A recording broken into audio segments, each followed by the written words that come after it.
আসসালামু আলাইকুম ভিউয়ার্স। এখন আমরা ভোকাবুলারি শিখব। ইংরেজি শেখার জন্য ভোকাবুলারি অত্যন্ত গুরুত্বপূর্ণ। আজকে আমরা দুটো ভোকাবুলারি শিখব। প্রথমটা হচ্ছে অ্যাবেরেশন, মানে সঠিক নিয়ম পদ্ধতি থেকে বিচ্যুতি বা অস্বাভাবিক ঘটনা। এর সিনোনিম হচ্ছে ডাইভারজেন্স, ডেভিয়েশন, অ্যাবনর্মাল, কুয়ের। অ্যান্টোনিম হচ্ছে কনফর্মিটি, নর্মাল, কমপ্লায়েন্স।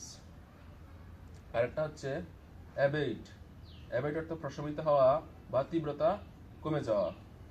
এর সিনোনিম হচ্ছে subside, decline, relieve, diminish, lessen, allay, reduce, decrease.